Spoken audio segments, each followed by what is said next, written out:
శేఖర్ బాబు గారు అంటే ఎవరండి? నేనే. ప్రియా గారు మిమ్మల్ని ఒకసారి ఇంటికి రమ్మన్నారండి.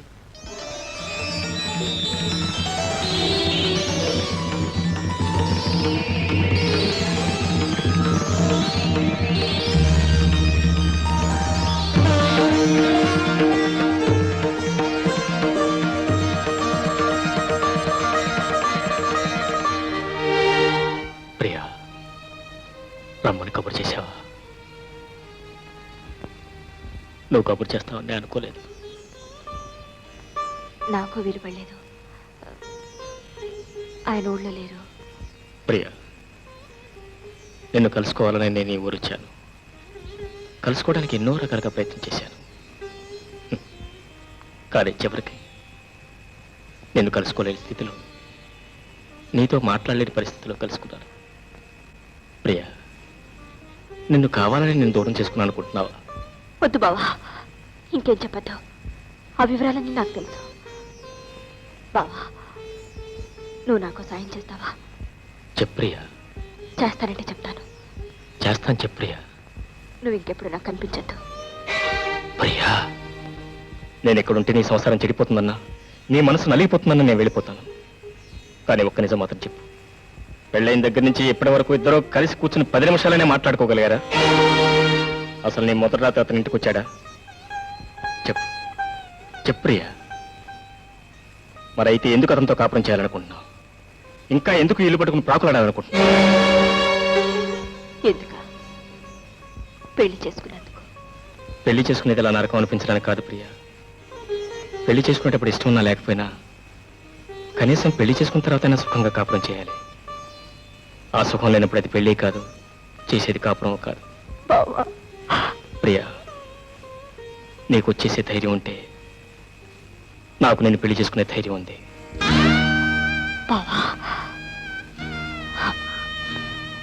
నేను ఒకరి భార్యని. అందుకే ప్రియా, అర్ధరాత్రి ఈ చెట్ల తోట నిన్ను కలుసుకునే క్రమం పట్టింది. ప్రియా, ఈ లోకంలో ఎంతో మంది పెళ్లిళ్ళు చేసుకుంటున్నారు. ఇష్టం లేకపోతే విడాకులు ఇచ్చుకుంటున్నారు, తిరిగి పెళ్లిళ్ళు చేసుకుంటున్నారు. అంటే అంటే నన్ను కూడా చేయమంటావా? ఏం తప్ప? ప్రియా, ఏ తప్పు చేయకుండా తప్పు చేసిందల్లా బయటికి ఇంటించుకోవడం మంచిదే, లేకపోతే నీ అంతటి నువ్వే బయటికి రావడం మంచిదే. వాళ్ళంతటి వాళ్ళకి ఇంటిస్తే వదిలేశారు అంటారు. నా అంతటి నేను వచ్చేస్తే లేచిపోయింది అంటారు. ఈ ప్రపంచంలో భర్త వదిలేసిన ఆడదాని మీద కొంత కాకపోతే కొంతైనా సానుభూతి ఉంటుంది. అదే లేచిపోయిన ఆడదాని మీద అసహ్యం ఉంటుంది. నన్ను ఆ స్థితికి దింపేస్తావా? అంటే సావైనా బ్రతకైనా ఎక్కడేనంటాం. అతని పాదాల దగ్గరే నీ బ్రతకంటాం. అతను హేసించినా, నేను సరిగ్గా చూసినా చూడకపోయినా అతనితోనే కాపురం చేస్తానంటాం. అతనే నీ భర్త, అతనే నీ దైవం, ఈ ఇల్లే నీకు స్వర్గం, అంతేగా? సరే, ఈ నరకంలోనే నీకు సుఖం ఉందనుకుంటే నీ సుఖానికి నేను ఇప్పుడు అడ్డురా. నువ్వు కోరినట్టే ఇంకెప్పుడు నీకు కనిపించను.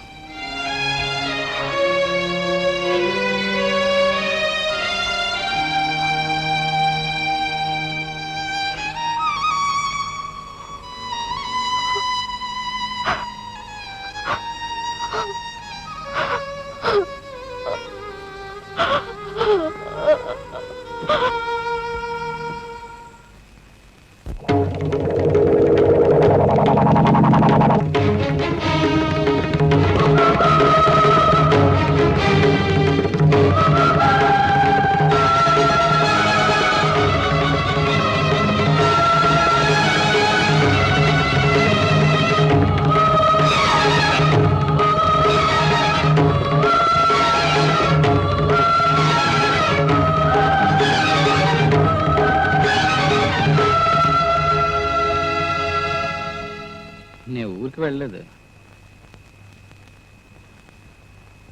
ఫ్లైట్ ఉంది, టికెట్ ఉంది, అయినా వెళ్ళా. ఎందుకో తెలుసా? అందుకే. అవును, నువ్వు రామాయణం చదువుకున్నావా?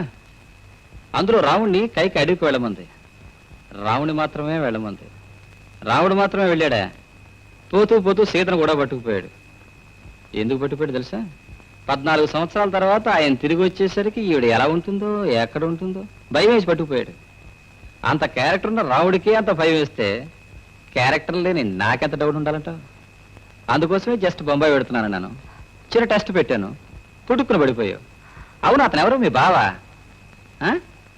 అవును, బావ అయితే నువ్వు చెప్పొచ్చుగా. హాయిగా మన బంగ్లాలో ఉండేవాడు, నీ రూమ్ పక్కనే ఒక రూమ్ ఒకటి ఇచ్చేవాడిని, నీ బెడ్రూమ్కి ఆ రూమ్కి చిన్న కనెక్షన్ పెట్టేవాడిని. అప్పుడు నేను ఇలా ఊరికి వెళ్తానని అబద్ధం చెప్పాల్సిన అవసరం ఉండేది కాదు. నువ్వు ఇలా చెట్లు చాటం తంటాడబడాల్సిన కర్మ ఉండేది కాదు. ఏ ఏ ఏడుస్తున్నావా? నో, ఏ ఏడుస్తావు? ఆడది ఏడ్చింది అంటే తప్పు చేసినట్టు లెక్క. అయినా నువ్వేం తప్పు చేసావని? నా ఇష్టం వచ్చినట్టు నేను తిరుగుతున్నాను, నీ ఇష్టం వచ్చినట్టు నువ్వు తిరిగావు. చూడు, మగవాడు తిరగడానికి స్వేచ్ఛా స్వాతంత్రాలు ఎంత ఉన్నాయో ఆడదానికి కూడా అంతే ఉన్నాయి. నువ్వు రుజువు చేసావు. You are right. ఎవడో రాశాడు మగవాళ్ళు చాలా ధైర్యవంతులు, ఆడవాళ్ళు పిరికి వాళ్ళు అని. పాపం పిచ్చి సన్నాసి. అసలు ఆడవాళ్ళకున్న ధైర్యం మగాళ్ళకి ఎక్కడుంది? చూడు, నేను తాగుతానని తెలుసు, తిరుగుతానని తెలుసు. నాకు పెళ్లి కానప్పుడు, మామ ఇంట్లో లేనప్పుడు ఒక్క ఆడపిల్లను గుమ్మం దాకా తీసుకొచ్చే ధైర్యం నాకు లేకుండా పోయింది. కానీ నీకు పెళ్ళై మొగుడు ఉండగా, అత్తగారి ఇంట్లో ఉండగా డైరెక్ట్ గా మగాన్ని ఇక్కడికే తీసుకొచ్చేసావు, మాట్లాడి పంపించేసావు. ధైర్యం నీకుందంటావా, నాకుందంటావా? చూడు, మగవాడి ధైర్యం నాలుక మీదే ఉంటుంది, ఆడదాని ధైర్యం గుండెల్లో ఉంటుంది. ఏమిటి సైలెంట్ గా వెళ్ళిపోతే ఏ తప్పు చేయనట్ట? చేసిన పాపమంతా కాశీకి పోయినట్ట? చూడు, నీ గురించి నాకు బాగా తెలుసు, నీ గతం అంతా నాకు బాగా తెలుసు. అతను వచ్చింది నీకోసమేనని నాకు తెలుసు. అతను ఈ బంగ్లా చుట్టూ తిరుగుతూ పాటలు పాడుతున్నది కూడా నీకోసమేనని నాకు తెలుసు. వాడిని ఆ టీచర్ అమ్మ ఇంట్లో పెట్టుకున్నది కూడా నీకోసమేనని నాకు తెలుసు.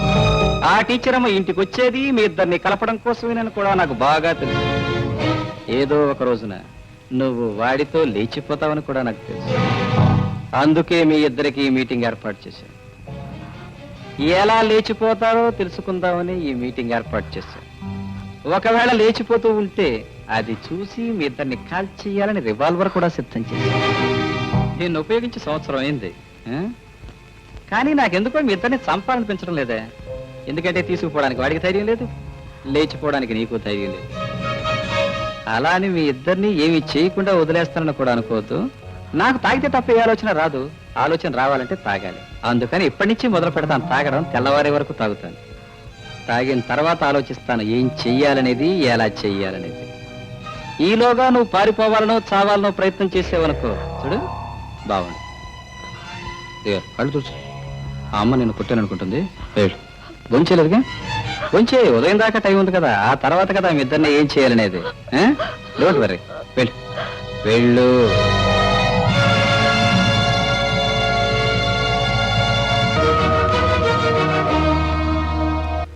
Welcome welcome my dear gentlemen, welcome to all of you. నేను ఫోన్ చేయగానే నా మీద ఉన్న గౌరవంతో అందరూ ఇక్కడ సమావేశమయ్యారు. Thank you. ప్రేమించిన ఆమెకు పెళ్ళైనా, ఆమె మీద మనసుని చంపుకోలేక, ఆమెను విడిచిపెట్టుకోలేక, ఆమె భర్తతో కాపురం చేస్తున్నా అది చూసి సహించలేక, ఆమెను లేవదీసుకుపోయే ధైర్యం లేక, చావలేక బతకలేక చచ్చి బ్రతుకుతున్న ఓ కథానాయకుడు. Very good. పెళ్ళైన తర్వాత కూడా ప్రేమించిన వాడి మీద ఇష్టం ఉన్నా, పెళ్లి చేసుకున్న వాడి మీద అసహ్యం ఉన్నా, ప్రేమించిన వాడిని మర్చిపోలేక, పెళ్లి చేసుకున్న వాడితో కాపురం చెయ్యలేక, గడప దాటి బయటకు పోలేక, అతన్ని గడప లోపలికి తీసుకురాలేక, అవలేక బ్రతకలేక చచ్చి బ్రతుకుతున్న ఓ కథానాయకి. Very good. ఎవరు ఉన్నా, ఎవరు పోయినా, ఎవరు చచ్చినా, ఎవరు ఏమైనా, ప్రేమించిన ఈ ప్రేయసి ప్రియులు వీళ్ళిద్దరినీ కలపడం కోసం ప్లాను వేసి, ప్లాను మీద ప్లాను వేసి, వీళ్ళిద్దరినీ కలపడానికి ప్రయత్నించిన ఓ అభ్యుదయవాది, ఓ టీచర్ అమ్మ. రైట్. తన కూతురు ప్రేమించిన తను సన్యాసి కావడంతో కేవలం డబ్బు కోసం తనకంటే స్థితిపరుడు, తనకంటే ఆస్తిపరుడు, కోటీశ్వరుడు ఎవడున్నాడా అని వెతికి వాడి మంచి చెడ్డలు ఆలోచించకుండా కేవలం డబ్బు కోసం తన కూతురి జీవితాన్ని నాశనం చేసిన ఒక మామ. శభాష్.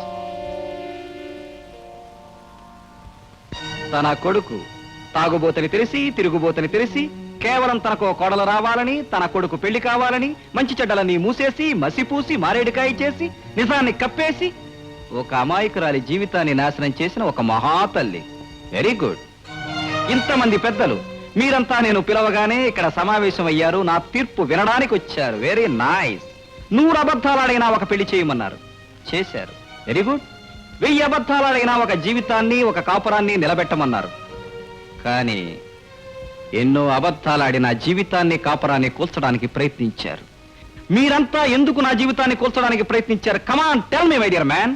నేను మీ సంసారం నాశనం చేయాలని కానీ మీ కాపురం కూల్చాలని కానీ ఎప్పుడూ ప్రయత్నం చేయలేదు. మరి ఈ ఇంటి చుట్టూ ఎందుకు తిరిగావు? ఇక్కడికి ఎందుకు వచ్చావు? ప్రేమించాను కనుక, పెళ్లి చేసుకోవాలనుకున్నాను కనుక. పెళ్లి చేసుకోలేపడానికి తప్పు నాది కాదని చెప్పడానికి వచ్చాను. మరి ప్రేమించిన వాడి పెళ్ళెందుకు చేసుకోలేదు? వాళ్ళ నాన్న అడ్డుపడి మా పెళ్లి చెడగొట్టాడు. నో, అబద్ధం. అదే నిజమైతే నువ్వు ధైర్యం చేసి ఆమెను పెళ్లి చేసుకుని ఉండొచ్చుగా. లేదు, ఆమె తనగా వచ్చేస్తాను పెళ్లి చేసుకోమని ఉత్తరం రాసినప్పుడు సమాధానం ఏమిచ్చావు? ఉత్తరాన్ని చింపేశావు, ముక్కలు చేశావు, తెచ్చిన వాడి ముఖాన కొట్టావు, నాకు ఆమెకు సంబంధం లేదని చెప్పావు. అవునా కదా? అబద్ధం. నేను ఉత్తరాన్ని చంపలేదు, అలా చెప్పలేదు. వాట్ ప్రియ, విన్నావుగా నిజమేదో అబద్ధమేదో. మరి అయితే ఈ పని ఎవరు చేస్తుంటారు, ఎలా చేస్తుంటారు? Right, you are right. ఈ పని చేసింది నువ్వే కదూ? కేవలం మీ అమ్మాయి మనసు విరగొట్టడం కోసం, వాళ్ళిద్దరిని విడదీయడం కోసం ప్లాన్ వేశావు, అబద్ధం చెప్పించావు, నీ పని పూర్తి చేసుకున్నావు.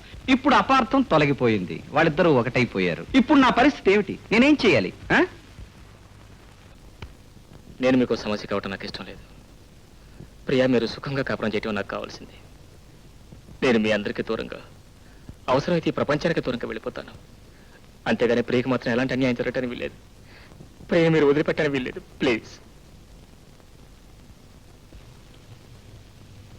అయితే మరి ఆమె పెళ్లి చేసుకోవాలని లేదా? లేదు. అప్పుడు నేను వదిలేస్తే పెళ్లి చేసుకుంటాను అన్నట్టున్నావు, అన్నావా? అన్నాను. మరి ఇప్పుడు ఎందుకు చేసుకో? నేను వదలలేదనే? వదిలేస్తాను, చేసుకో. నా కూతురికి మరో పెళ్లి చేయడానికి నువ్వెవరివి? నా కూతురికి మరో పెళ్లి చేస్తే నా పరువు ప్రతిష్ట ఏం కావాలి? దానికి మరో పెళ్లి చేయడానికి నేను ఒప్పుకోను. ఒప్పుకోకపోవడానికి నువ్వెవడివి? దాన్ని కన్న తండ్రిని. కన్న తండ్రి హక్కు కన్యాదానం చేసేటంత వరకే. తాళి కట్టిన తరువాత సర్వ హక్కులు కట్టుకున్నవాడివి, అంటే నావి.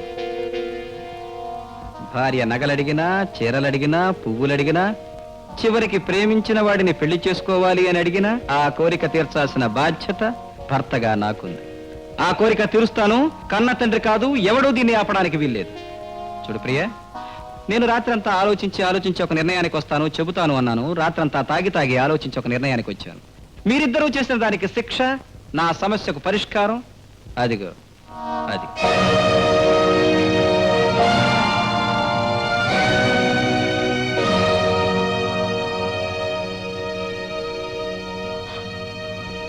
కమాన్ కమాన్. ప్రియా,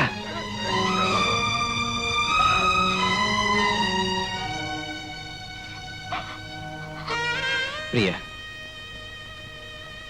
నా గురించి నువ్వు ఆలోచించొద్దు. తెలియక చేసిన నా జీవితంలో చాలా మంది ఆడపిల్లల జీవితాలు నాశనం చేశాను. అందుకే తెలిసి నీ జీవితాన్ని నాశనం చేయకూడదని నిర్ణయించుకున్నాను.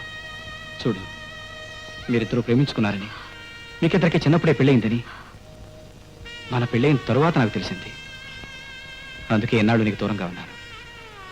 నీ మనసు తెలుసుకోవడానికి ప్రయత్నించాను. నీకు అతనే సరైన మనిషి. నాతో కాపురం చేయలేవు, నాతో సుఖపడలేవు. నువ్వు అతన్నే పెళ్లి చేసుకో. వద్దు. ప్రియ, నువ్వు అతన్ని ప్రేమించావు, పెళ్లి చేసుకోవాలనుకున్నావు. మరి ఇప్పుడు ఎందుకు చేసుకో? నేను మీకు భార్యనండి. నిజమే, కానీ మన ఇద్దరి మధ్య ఇంతవరకు ఆ సంబంధం లేదు. లేకపోవచ్చు, కానీ మీరు నాకు తాళి కట్టిన భర్త. అంటే నీకు నాకు మధ్య ఉన్న సంబంధం ఇదేగా? నేను కట్టిన తాళేగా, నా చేతులతో వేసిన 3 ముళ్ళేగా? ఉమ్? ఈ 3 ముళ్ళు నా చేతులతోనే తెంచేస్తాను, మన సంబంధం కూడా తెగిపోతుంది. వద్దండి, వద్దు. ఏ ఆడపిల్లకి తాళి వేసేది ఒక్కసారి, తీసేది ఒక్కసారి. ఓ, ఆడదానికి తాళి వేసేది ఒక్కసారే పెళ్ళప్పుడు, తీసేసేది ఒక్కసారే బొట్టు పోయినప్పుడు.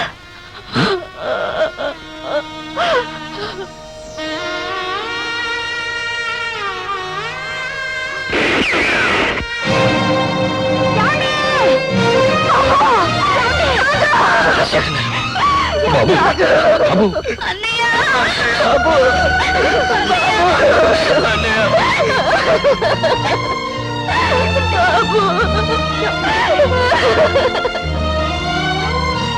ఏమండి? ఏమండి? ఏమండి?